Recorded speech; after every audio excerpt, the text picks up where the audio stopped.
right. Just going to do a quick mic check here.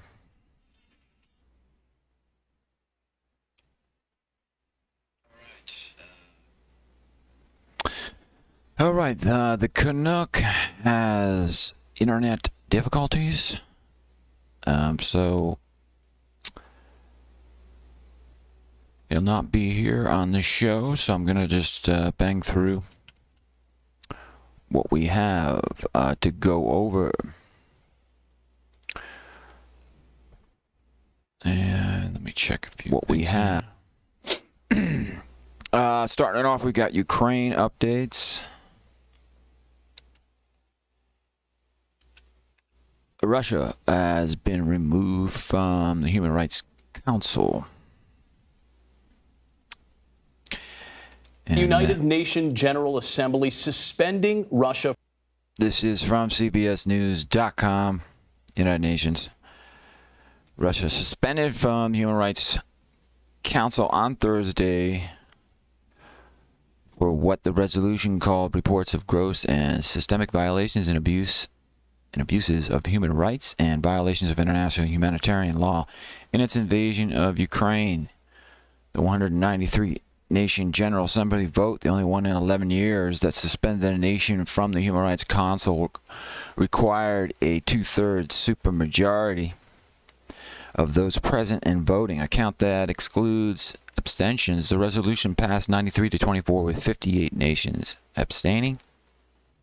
The General Assembly vote Thursday on whether to suspend Russia from UN's main human rights body was an initiative driven by the Biden administration in response to the brutal killing of hundreds of civilians in Ukraine by Russian forces.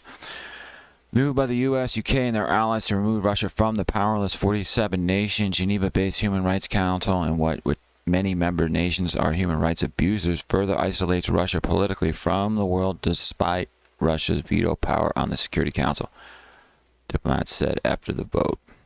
Because abstentions would not count in the tally of the resolution's passage and the vote was expected to be more divided than recent General Assembly votes, Russia had sent a warning to several nations. Gonna do a short video here up at the top.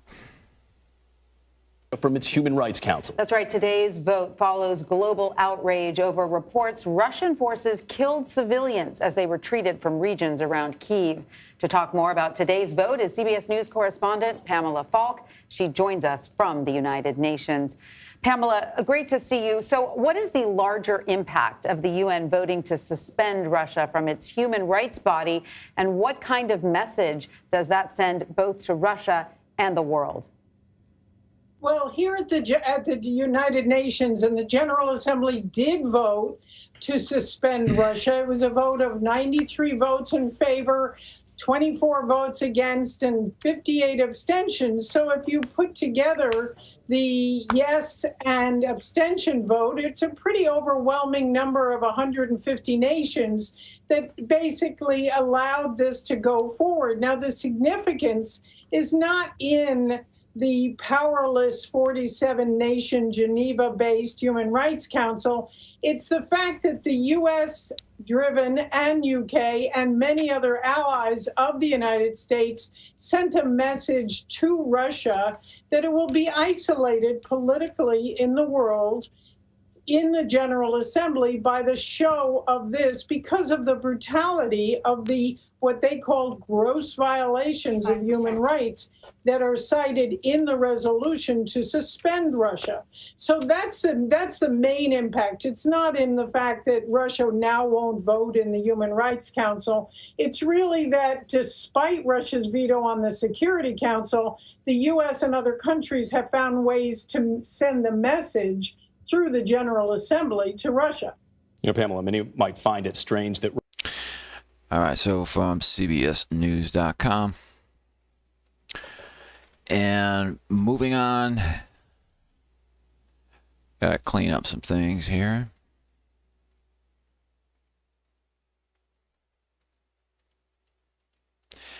I'm gonna post the show notes here.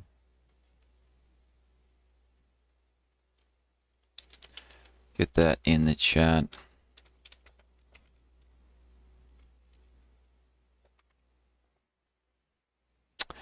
And we got drone footage. Shows Ukrainian tank ambush, ambushing Russian column. And check this out. There's no audio on this.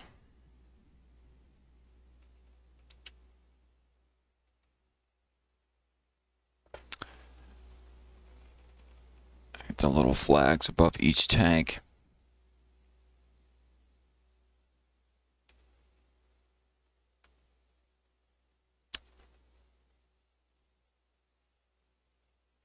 This is coming from Newsweek. Footage captured by Ukrainian military drone shows Ukrainian tank ambushing a Russian column in Novobasin in Ukraine on March 31st. The standoff was between Dmitry Korshinsky Brotherhood Battalion, or the Bratsovo Brotherhood Battalion, and Russia. Footage shows one Ukrainian tank marked with the Ukrainian flag taking down several Russian tanks, also marked.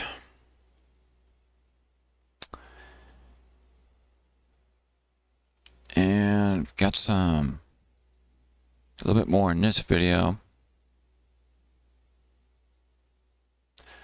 Actually gonna move to another video here. And this is actually the same footage.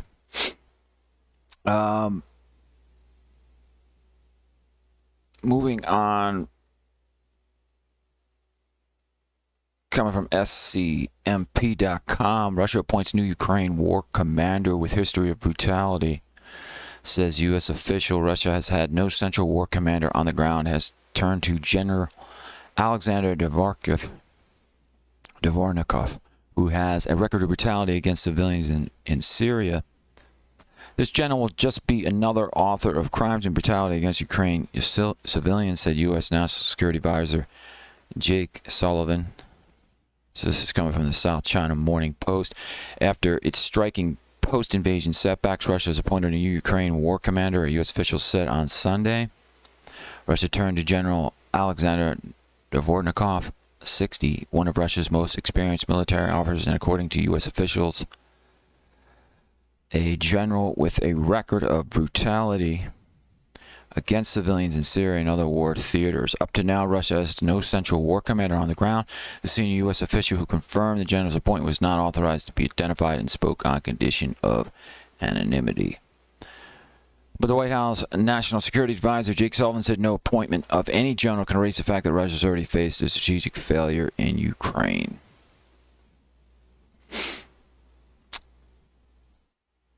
And quick article here from BBC News. How will Russia attack Ukraine's new front lines?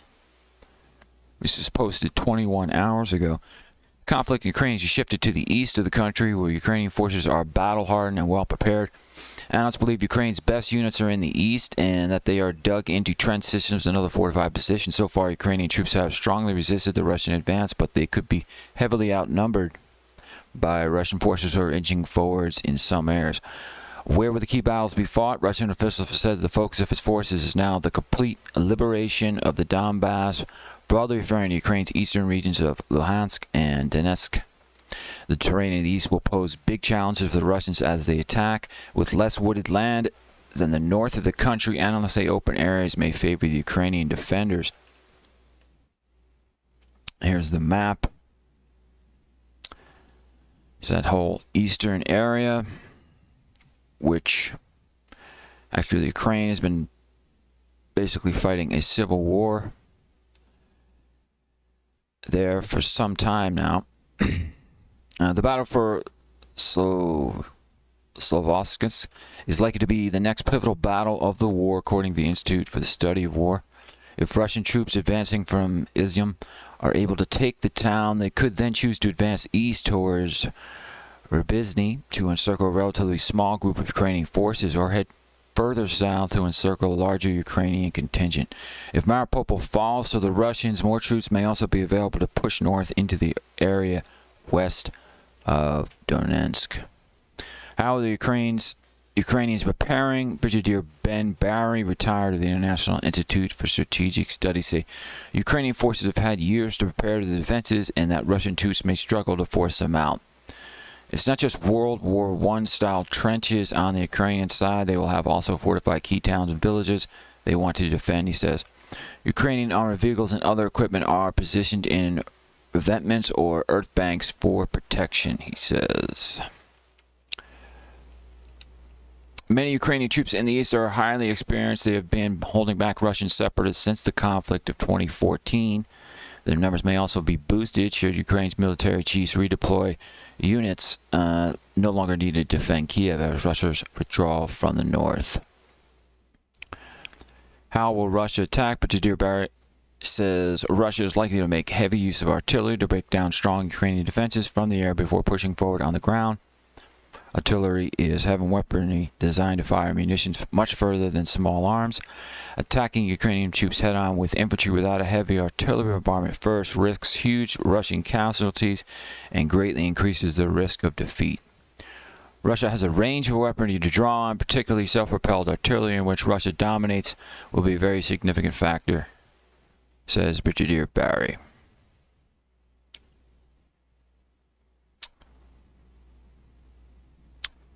Here's the TOS 1A thermobaric weapon. Weight is 45 tons. Crew is 3. Range 6.2 miles with max speed of 37 miles per hour. So expect to see that in that eastern region of Ukraine.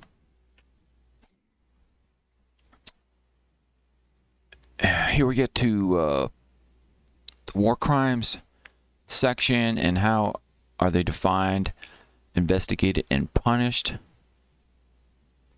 International Criminal Court's chief prosecutor has already announced an investigation into Russia's conduct in Ukraine as invasion continues and atrocities are alleged in Bucha. Canuck, chief prosecutor at the International Criminal Court, announced just 4 days into Russia's war in Ukraine that he would open an investigation into alleged war crimes as rapidly as possible.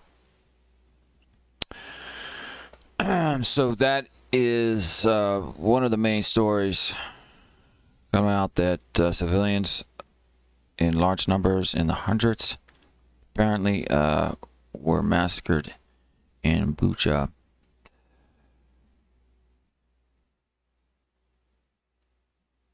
Coming from globalnews.ca, behind the lines of Kiev's territorial defense force. And it looks like this is with Russia withdrawing. This is posted April 2nd. There may not be a lot of advancement by Russia into Kiev as things appear to be moving more towards that eastern front in the Donbass area. But nonetheless, let's check out this video. Do a few minutes. It's morning in Kyiv.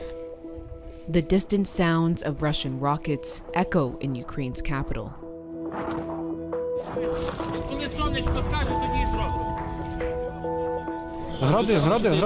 Гради чути. Ну, якщо ні. 14 секунд, то у вас є, щоб впасти на землю. Гради б'ють просто площу квадратом. Любе укриття, любе, бровка навіть врятує. Before the war, Ruslan Yarmoliuk worked as a journalist. But when Russian forces encroached on Ukrainian territory, he turned in his camera for a gun.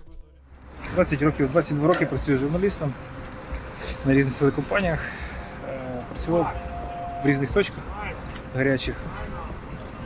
В Грузії, в Афганістані, в Узбекистані. Тобто ніколи не думав, що доведеться працювати. Ruslan is part of a new force that has assembled to protect Ukrainian towns and cities. While the country's military fights Russian forces on the front lines, civilians have taken up arms to protect their homes. Фактично робота повноцінно паралізована. Є два варіанти: або чимось допомагати, там, волонтерити, або йти захищати країну. Тому я вибрав другий варіант – йти захищати країну.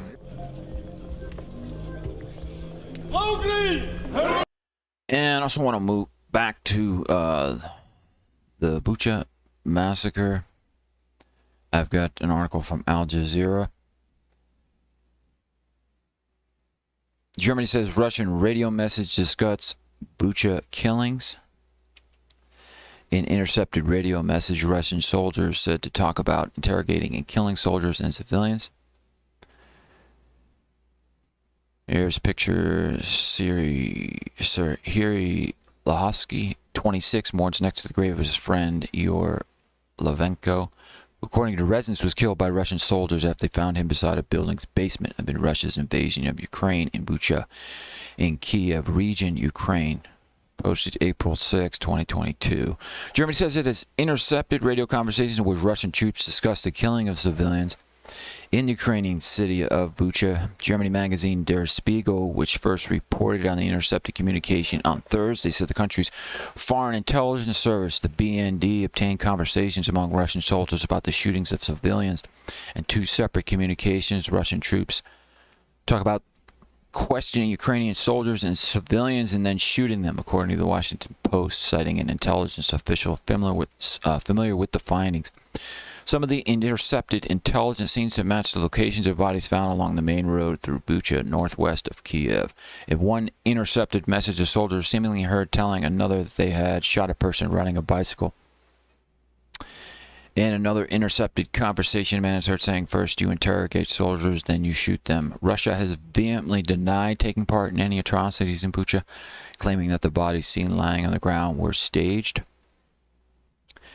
Der Spiegel claimed that the intercepted comments now appear to completely refute Russia's denials.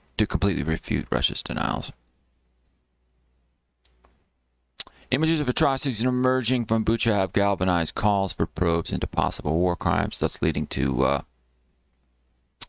Russia being removed from Human Rights Council. Moving on, I'll do a quick article here about Taiwan. For Taiwanese, the threat of a Chinese invasion is part of life. It's also coming from Al Jazeera. After decades of living with the threat of war, we cope by being both highly tense and unexpectedly relaxed. People from Taiwan like to joke that you can always tell that someone is Taiwanese if their reaction to a loud bang is to ask, is the Chinese army attacking us? It is a joke that we Taiwanese make to poke fun at ourselves when we are with our foreign friends, Chinese or otherwise, but there is also truth to it. In Taiwan, children ask this question whenever there is a loud sound outside or when Chinese military planes fly nearby, as they often do. It is a knee-jerk reaction given the constant talk of a potential invasion in the media, by politicians, and among the general population. Threat of invasion by China, which sees Taiwan as a breakaway province, while self-ruled Taiwan considers itself to be independent as part of the daily life in Taiwan. For more than 70 years, people have waited for a war that is yet to come. In 1949, China and Taiwan effectively came under the rule of two different parties. After the Kuomintang KMT that had been ruling both fled to the island. The Communist Party took over the mainland, evolving to become today's government of China. Every Chinese leader since then has claimed to have a former military plan to recover Taiwan. Taiwanese do not look as though they are living with the threat of conflict, vigilant, panicked, or even ready to flee. Quite the opposite. Over the decades, the Taiwanese deployed a unique coping philosophy. We go through our days with the sort of attitude that can be best described as casual. Indeed, the political tensions are high and the possibility of invasion grows. People in Taiwan may be outwardly casual while thinking, as the Taiwanese expression goes, the wolf is coming, but when tensions simmer down, they will think the wolf is sleeping. Maybe there will be no war. In recent months, military and political tensions have risen between China and Taiwan with incursions by Chinese warplanes in the island's air defense zone. More than 150 in early October, and the U.S. saying it would defend Taiwan in the event of an invasion. Some experts have said tensions are at their worst since the third Taiwan Strait crisis, when China fired missiles into Taiwanese waters in 1996.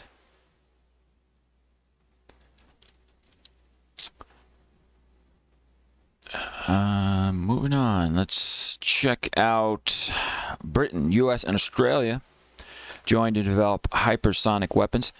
Canada excluded. Russia is known to be the most advanced with hypersonic weapons. China, the CCP, recently did some hypersonic missile tests. So China's doing their best to try to catch up with Russia. This comes from the nationalpost.com. The AUKUS Defense Alliance formed last September is widening its scope again with Canada's without Canada's involvement. Britain, the United States, and Australia on Tuesday agreed to cooperate in hypersonic weapons and electronic warfare capabilities. UK Prime Minister Boris Johnson's office said following a call between leaders of the new defense alliance. The new AUKUS alliance launched last September prompted Australia to cancel a contract for a conventional French submarine in favor of nuclear submarine programs supported by the United States and Britain, damaging relations with French President Emmanuel Macron. The United States and Australia already have a hypersonic weapon program called SciFire, an acronym for Southern Cross Integrated Flight Research Experiment. British officials say that though Britain would not join that program at this point, the three countries would work together on research and development in the area to expand their options. Biden's administration is investing in the research and development of hypersonic missiles, which travel at 5 times the speed of sound, as Russia's February invasion of Ukraine has intensified concerns about European security. In light of Russia's unprovoked, unjustified, and unlawful invasion of Ukraine, we reiterate our unwavering commitment to an international system that respects human rights, the rule of law, and the peaceful resolution of disputes free from coercion, the leader said. Adding also, they reaffirmed their commitment to a free and open Indo-Pacific. At the time of the announcement, September 15th, 2021, Prime Minister Justin Trudeau shrugged off Canada's exclusion, saying the alliance is about selling Australia nuclear submarines, something that doesn't interest Canada. Justice Trudeau said he was told the alliance will have no impact on the Five Eyes partnership, which compromises the 3 AUKUS players, plus Canada and New Zealand. Further, the new intelligence deal between the 3 key allies won't diminish Canada's ability to defend its own interests in the Indo-Pacific region.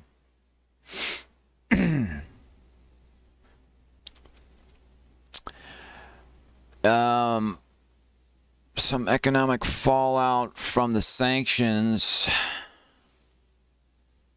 Coming again from South China Morning Post, Ukraine war, Germany seizes control of Gazprom unit to secure gas supply. The moves to stave off possible acquisition of Gazprom Germania by Russian entities with energy ties between the countries in crisis over Moscow's invasion.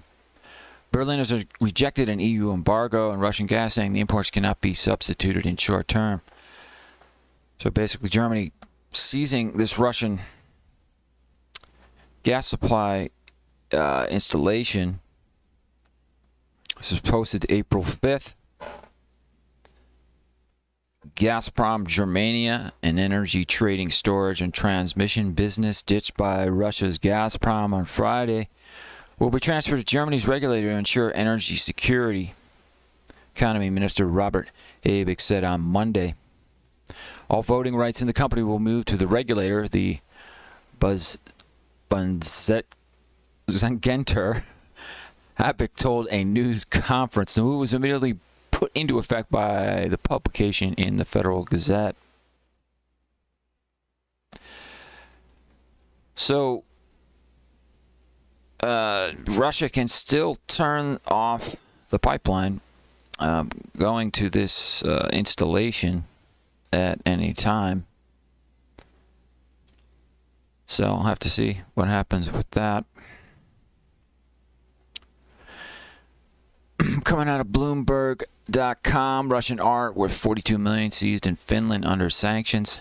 Finland has seized more than 42 million euros worth of art en route to Russia under European Union sanctions after President Vladimir Putin's invasion of Ukraine. The art was being returned from museums in Italy and Japan, where the works had been on loan, the Finnish customs told reporters in Helsinki on Wednesday. They arrived in 3 shipments and were taken into custody at the Finnish-Russian border on April 2nd and 3rd. Moving on to NPR.org, Putin's daughters,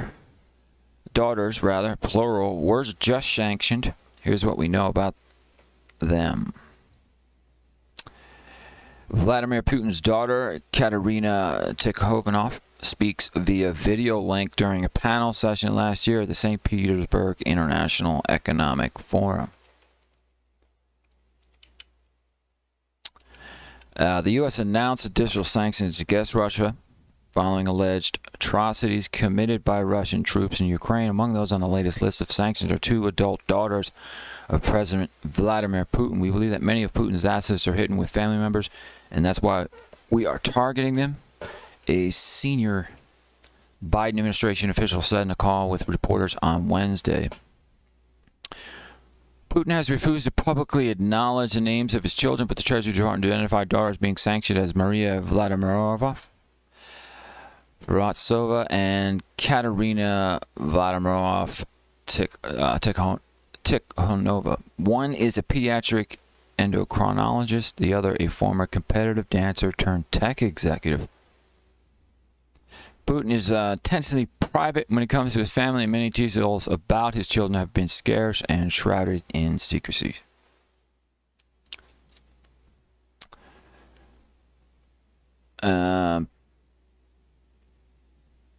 Actually, let me see what this video is about. I don't know if this is in Russian or what. Мария, здравствуйте. Меня очень давно тревожит тема метаболического синдрома или ожирения. There's no translation for that.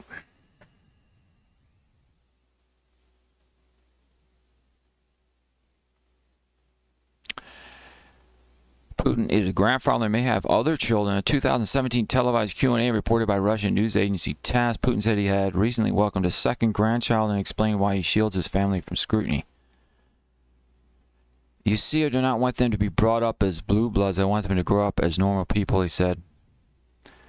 As soon as I state their ages, names, they would be identified immediately, and any enormous interest would damage the kids' development, Putin said.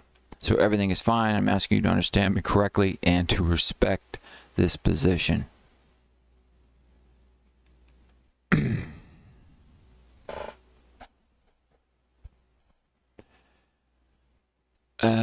Moving on, I'll do this music festival stuff real quick. The Canuck was going to do this, but unfortunately, his broadband is down. Got the links up here.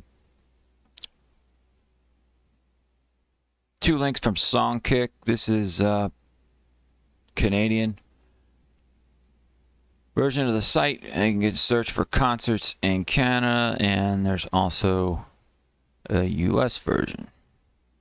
So check those out in the show notes if interested. And let me just clean up a few things here.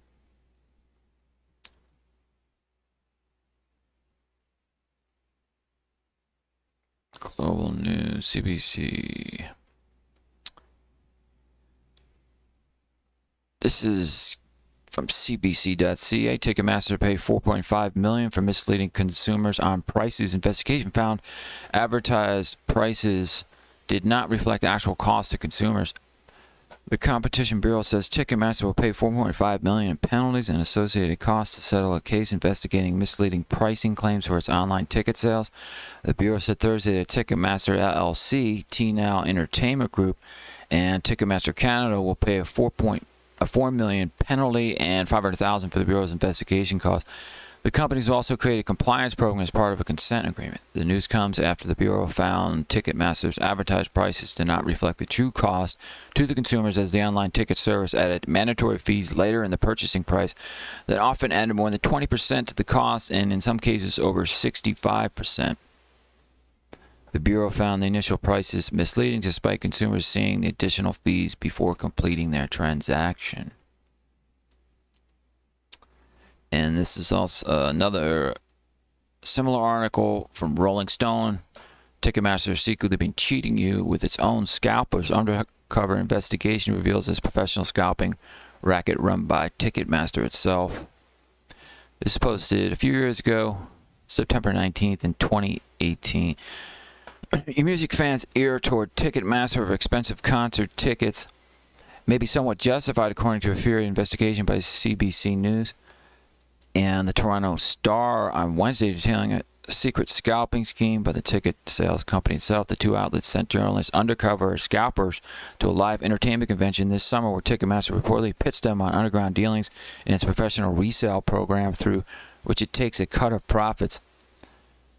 Ticketmaster is owned by the entertainment juggernaut Live Nation and lists resellers to grab large batches of tickets from its site and then flip them for higher prices on a Ticketmaster-owned invite-only platform called Trade Desk, touted by the company as the most powerful ticket sales tool ever.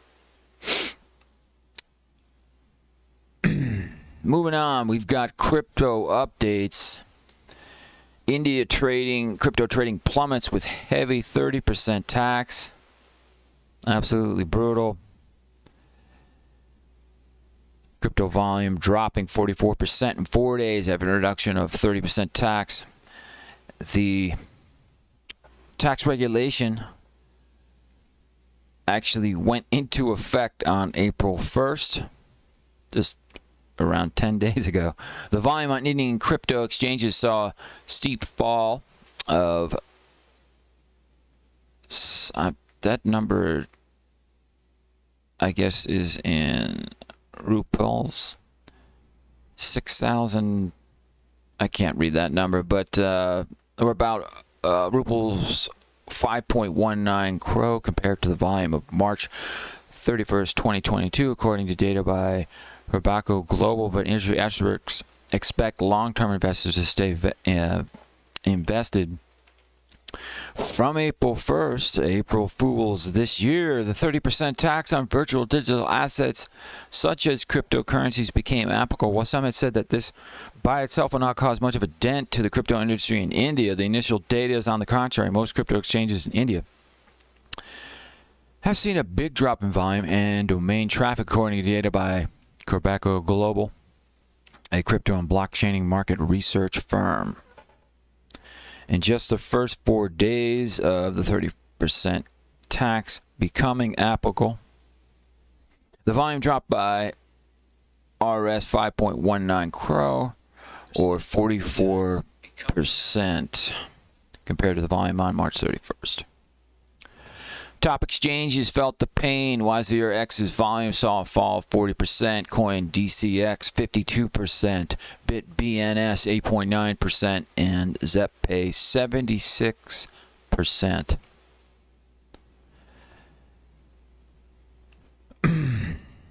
Long-term investors will stay. India has over 10 million crypto users, the second highest in the world, according to Chain Analysis. Vietnam is first. Have to see.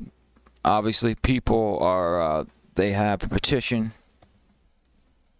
online collecting signatures in India trying to correct this legislation and try to come up with a better crypto tax legislation in India. We'll see how much momentum that can get. I think there's a pretty good chance they'll do something, because it's pretty extreme what they're doing here. They're basically treating it as gambling, like betting on horses. India does the same thing, taking a 30% tax with gambling like that.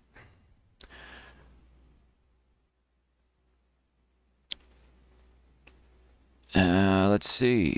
Moving on with the crypto Treasury Secretary, everyone's favorite here in the grand U.S. of A., Janet Yellen, calls crypto transformative, coming from Coindex.com. U.S. official Yellen addressed CBDC, stablecoins, and regulations. There she is in all her glory, looking stunning as always. our fine Treasury Secretary. A digital dollar could become a trusted money comparable to physical cash, U.S. Treasury Secretary Janet Yellen said in her first speech on digital assets on Thursday. Speaking to attendees at an American university event, Yellen highlighted the extreme divergence of perceptions about crypto, saying that's often the case with transformative technology. Some proponents speak as if the technology is so radically and beneficially transformative that the government should step back and completely let innovation take its course. Yes, that would be nice, she said. I added that in, that little bit of being nice. On the other hand, skeptics see limited, if any, value in this technology and associated products and advocate that the government take a much more restrictive approach. She focused part of her speech on central bank digital currency, CBDCs, an area of interest for U.S. policymakers over the past few years. The development of our currency to its current form has been a dynamic process that took place over centuries. Today, monetary sovereignty and uniform currency have brought clear benefits for economic growth and stability. Our approach to digital assets must be guided by the appreciation of those benefits, Yellen said. Some have suggested a CBDC could be the next evolution in our currency. A recent report by the Federal Reserve opened a public dialogue about CBDC and the potential benefits and risks that could be associated with issuing one in the U.S. The federal government is working with MIT, an extremely fast digital dollar to be able to process millions and millions of transactions and very, very quickly. And they've been developing actually quite some time, but it's hard to get an exact date on when they started it, but they have publicly announced that. And I would think by next year,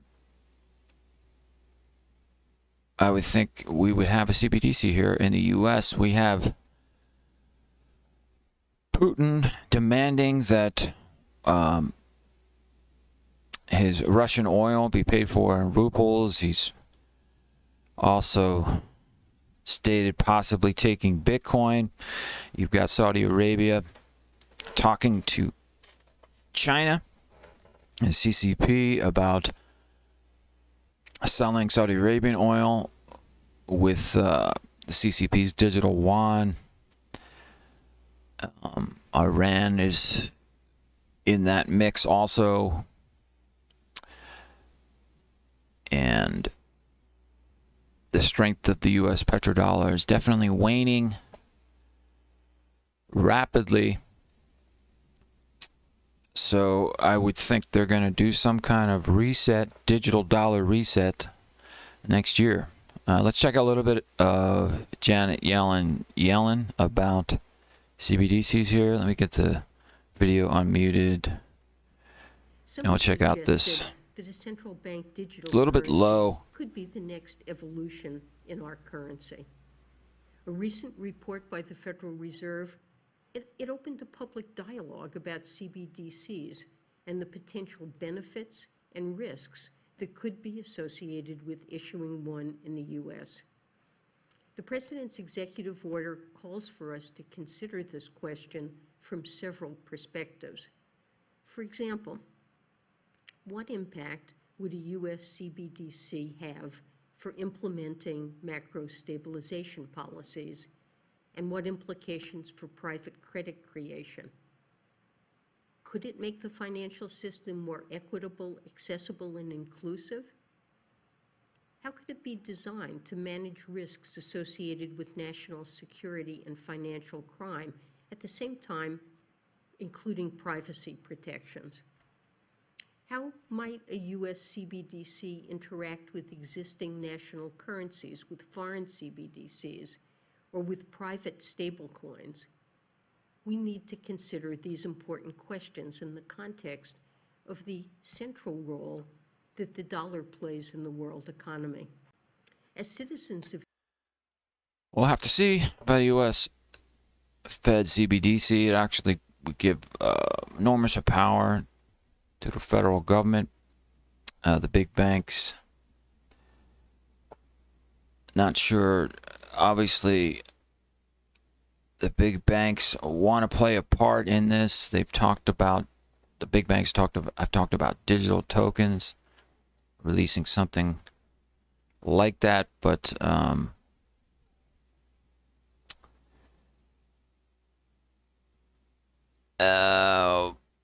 we'll see if there's any information.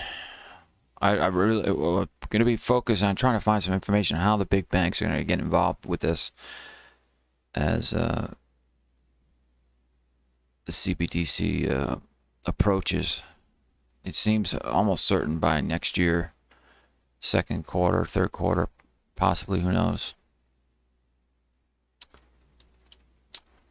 Moving on, GOP policy arm releases paper exploring benefits, risks of crypto. The paper signals that Senate Republicans are edging toward a more unified approach to crypto regulation. This was posted April 8th. Policy arm of U.S. Senate Republicans has issued a policy paper on crypto, signaling the GOP is making its way toward a more unified approach to crypto regulation. The Senate Republican Policy Committee, chaired by U.S. Senator Roy Blunt, works to form legislative policy goals for the party, as well as provide research and analysis on a variety of subjects. Short policy paper titled Cryptocurrency Goes Mainstream was published on April 7th and explores both the benefits of the dark side of cryptocurrency. While the paper touts the potential for crypto to reduce transaction costs and speeds and increase privacy, it also calls attention to crypto's role in nefarious purposes like ransomware, attack payments, scams, speculation, and drug trafficking. Though nothing in the paper's new information, the paper itself is noteworthy because it demonstrates the development of a more cohesive Republican policy position on crypto. Senate Republicans have been, on the whole, more supportive of the crypto industry than Senate Democrats, but policy efforts have been sporadic. Varying levels of crypto education have also been a challenge on Capitol Hill. While some lawmakers are crypto savvy, others, as Senator Ted Cruz has claimed on multiple occasions, could not explain what in the hell a cryptocurrency is. The RPC paper is a sign that those days could be numbered, and Joe Biden's executive order on crypto issued last month, he called for a whole of government approach to crypto regulation, something the RPC paper notes. The objectives in the executive order included protecting consumers, investors, and businesses, and ensuring privacy, maintaining financial stability, and guarding against illicit uses such as money laundering and ransomware, the report reads. The order also called for the U.S. to continue leading the development of digital assets and for promoting access to affordable financial services. Have to see where things fall out with the midterms coming up in November. It's possible Republicans may do well. It's looking that way. They might be able to take the House, and have to see what happens in the Senate. If that were to happen, I think you'd have a better chance of crypto legislation moving forward in the U.S. Moving on, Bitcoin 2022 Miami, mining gets its moment under the sun. Again from CoinDesk. The mining industry took up plenty of space and mind share at Bitcoin 2022 in Miami, with one participant calling it a real deal center. For the mining industry, Bitcoin 2022 in Miami was promoted to take center stage after spending previous conferences more in the shadows. The sector took over almost half the exhibition space at the show, and there were plenty of lively discussions on mining with packed audiences. Throughout the week, new mining rigs were unveiled. Long lines of visitors were seen at the booths of mining services firms, and some of the larger mining companies said they had their people sniffing around for deals. In addition, Wall Street investment firms and financial institutions such as B. Riley, H.C. Wainwright, and BNY Mellon hosted events to schmooze with miners, and the week's mining parties were buzzing with attendees from pools to venture capitalists. There were even some deals that were announced during the week, including Applied Blockchain's filing for a mining IPO and Core Scientific's $75 million debt transaction.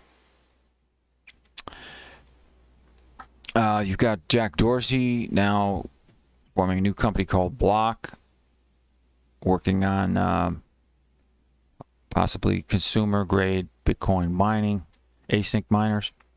Intel has made a lot of advancements. They've come out with a Bitcoin-specific CPU that is not as power-intensive as the existing Bitcoin async miners. I have to see how that unfolds. The smaller miners, more of the mom and pop at-home miners, might be able to pick up some of these new async miners from the big mining rig operations as they sell off some of their stock. So I've been following Son of a Tech on YouTube. He covers a lot of that. Moving on, OpenSea sitting on ticking time bomb as lawsuits pile up over stolen apes, the classic apes. We talked a little bit about that on a past Canuck and Yankee. Checking out the OpenSea site. A lot of these classic apes are going for around $6,000 US. The main currency for buying NFTs is Ethereum, with Solana second. OpenSea sitting on ticking bomb as lawsuits pile up over stolen apes. The NFT marketplace is now facing at least 3 lawsuits over stolen cartoon apes after a new complaint was filed this week. The NFT marketplace OpenSea is now facing at least 3 lawsuits over stolen cartoon apes after lawyers for a New York man filed a lawsuit in New York State Supreme Court claiming that his Bored Ape Yacht Club NFT was taken from him due to what he characterized as security vulnerabilities of the OpenSea platform.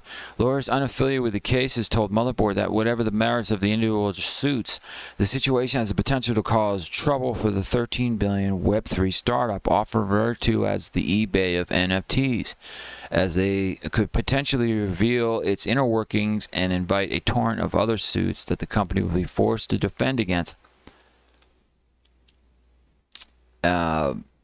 Over email, an OpenSea spokesperson told Motherboard the comment does not comment on active litigation. The newest $1 million lawsuit filed on behalf of Michael Vasile is similar to another lawsuit filed in February by the same lawyer on behalf of a aggrieved Texas man. In both cases, the men say they lost their apes because of alleged bugs in OpenSea's code the company knew about but did not take appropriate steps to fix. There's also a third ape-related lawsuit filed in the U.S. District Court for the District of Nevada. One of Vasile's lawyers, Ash Taghi, said a hacker took advantage of a glitch in OpenSea code that allowed earlier listings to be activated and fulfilled by a scammer. In late January, after one of Vasile's listings for 135 ETH expired, and before he relisted it at a higher price, he alleges that a scammer via what the suit calls a forced listing bought the ape at 24.89 ETH, or 80,000 as of today, and then flipped the Bored Ape for 92.9 ETH, or almost 300,000, according to the complaint. Yeah. So, coming from Twitter, MJ129.eth, we need your help for the lost apes because of OpenSea listing exploit. Show your support by getting one from Nifty Taylor, and let's stand together to make sure this doesn't happen to anyone else. So there it is. There's the lost ape. My stolen ape, 8858.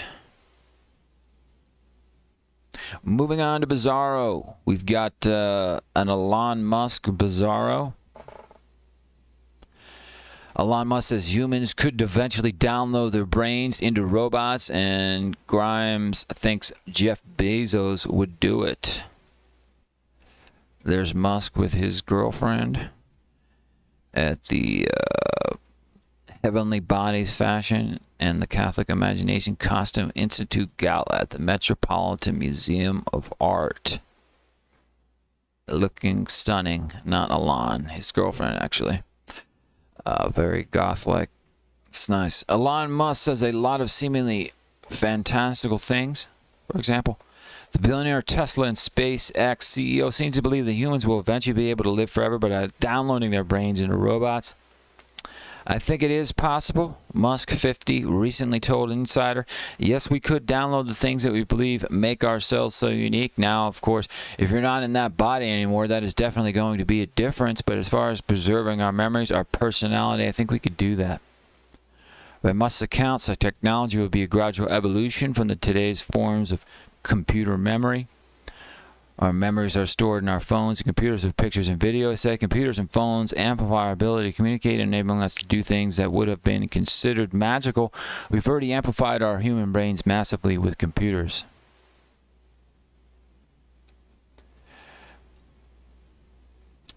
Creating the artificial brain, Graziano noted, would be relatively straightforward. To upload a human brain, we probably want a scanner that doesn't kill the subject and would need it to scan about 100 million times as many details, he wrote. That technology doesn't yet exist. The most wildly optimistic predictions place mine uploading within a few decades, but I'd not be surprised if it took centuries. One of Musk's current startup ventures, Neuralink, is working to develop brain-machine interfaces that, in Musk's own words, could one day allow people to store your memories as a backup and restore the memories. Neuralink right now is being used with paraplegics, people that are disabled. Not sure. Musk is saying he's going to get it in the consumer realm, but I don't think that's going to happen anytime soon. Moving on to Bizarro from Phys.org. First audio recorder on Mars revealed 2 speeds of sound. The first audio recordings on Mars reveal a quiet planet with occasional gusts of wind, where 2 different speeds of sound would have a strange delayed effect on hearing, scientists said Friday. After NASA's Perseverance rover landed on Mars in February last year, its 2 microphones started recording, allowing scientists to hear what it is like on the red planet for the first time. In a study published in Nature Journal on Friday, the scientists gave their first analysis of 5 hours of sound picked up by Perseverance's microphones. Let's check out this YouTube video. I don't know if they can actually play the sounds. We'll see. Perseverance, here we go. One of Russia's NASA rovers on Mars recently captured a new sound recording.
So there you go. Kind of like an ASMR on Mars. Maybe somebody will put that on a loop and create something on YouTube. Finishing up the last Bizarro, coming from HeraldWeekly.com. These are hilarious signs only found in Texas. And starting it off, please do not enter. The United States of America has a culture of suing, and this sign looks to lay out this series of events for the passerby. Please do not enter the dangerous area beyond this gate. You quite possibly will get hurt. then you will sue, then a protracted court battle will ensue, exhausting your financial resources, and you will lose because this sign that warned you will be exhibit number uno. Indeed. You have been warned that you may get hurt and that your defense won't stand up in a court of law, as this will be used as evidence against you. Second sign, attention, firearms are relatively common in Texas, and this sign looks to cover all of the options. Attention, idiots, there are only 3 reasons to unholster your loaded firearm. You are robbing us, you are shooting the person robbing us, you are a complete incompetent idiot. Please do not unholster a loaded weapon in our store. If you do, the following will apply to each of the above. You will be shot. You will be thanked. You will be treated like an idiot and asked to leave. If you are offended by this message, you can assume you fall in the 3rd category. With an air of humor about it, the owners of this establishment clearly don't want people to take their firearms out of their holsters, but if you're doing so to help them with someone trying to rob them, you will be thanked. Third sign is a copy of the first one. I don't know why it's there. All right, so the 4th one is danger. Signs can state the obvious, and this one is a perfect example. Helicopters make lots of noise, and if you can't figure out that the big thing with the spinning blades might be a dangerous thing for you to approach unsupervised, then the big bold letters at the top also try and make it clear. Danger. Helicopter operating area, keep out. There is a sense of humor in this sign, too. And here we go. Life after death. This is one of the age-old questions. If you're not sure, this sign is warning you that you might be able to find out by trespassing. Is there life after death? Trespass here and find out. For those less interested in dying, it's advised to stay well away from the area to be safe. Dads and daughters, guns are popular theme here in Texas, and it's likely that lots of dads will own a gun.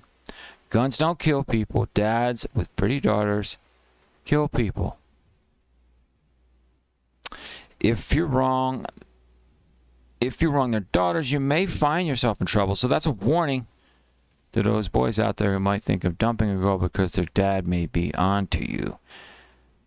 Moving on, jail cell. This person clearly didn't listen to the warning signs and is getting ready for a period of incarceration.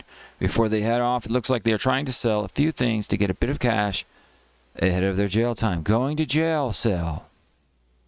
2835 West Alameda. Go check it out. A going to jail cell. Moving on, bring your own. This sign is being lighthearted about men picking up women in bars. We do not serve women. You must bring your own. You may have to bring a date to be sure you'll spend your evening with a lovely lady, as the bar owners aren't responsible for your chances at romance. Beer, if you're post-breakup, this may be the place to drown your sours. Our beer is as cold as your ex's heart. They promise extra cold beer for those times when you want to remember why you broke up in the first place. Moving on, big nachos. This is an interesting statement, as we know people come in all shapes and sizes. Nachos as big as your ass. Are they suggesting they will match the portion of nachos to the size of the customer's derriere?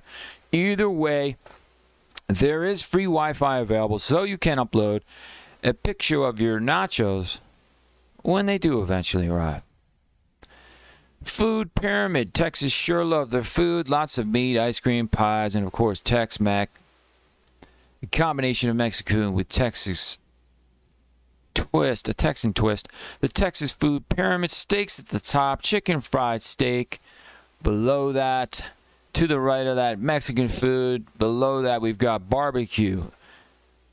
To the right of that, tacos, pecan pie in the bottom, and bluebell on the bottom right. Expect Texas-sized portions and a steak shaped like the state. I know there's a steakhouse in, I believe, Alameda, Texas.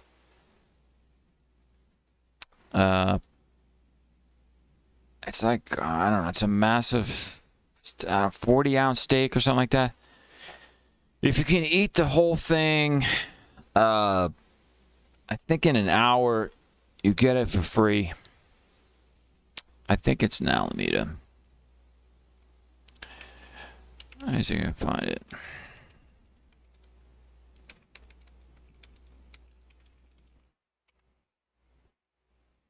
A 72-ounce steak. I thought it was 40.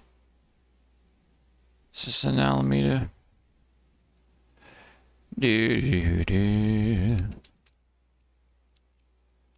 All right, I don't know where it is, but here it is. I thought it was Alameda. That might not even be a place in Texas. I've never been to Texas, but there it is. Check it out, the Big Texan, www.bigtexan.com, the 72-ounce steak. You don't even need to make a reservation. With this, waiting for this silly site to load sometime today. The Big Texas Ranch. There it is. Got to eat the entire meal in 1 hour. Before the time starts, we will be allowed to cut into the steak and take one bite. If the steak tastes good and is cooked to your satisfaction, we will start the time upon your acceptable approval. The time will not stop, and the contest is on. So make sure before you say yes. And you will be disqualified if anyone assists you. So, yeah, check it out. One day I will get down there and check this out.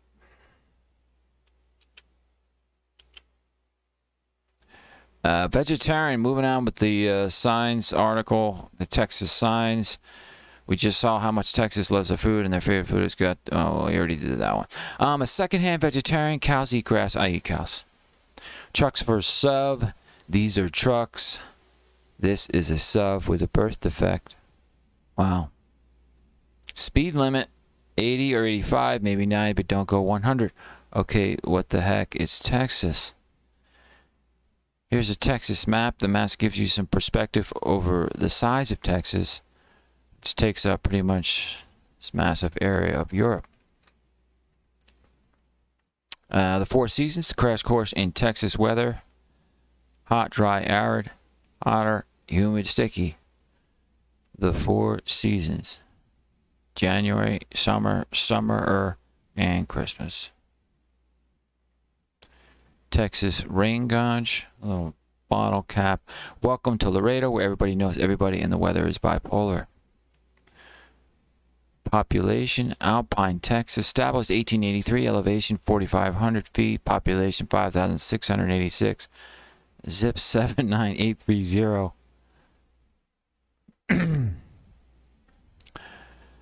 All right, that's about it. There's a few more, but it goes on and on. Check it out in the show notes if you want. That is the end of the Canuck and Yankee show.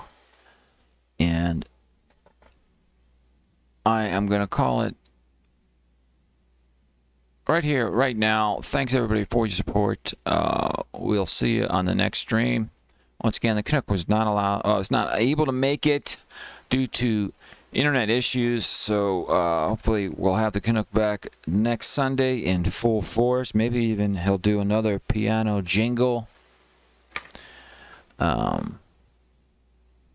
So be on the lookout for that, and take care, everybody. My tree. I love my woman.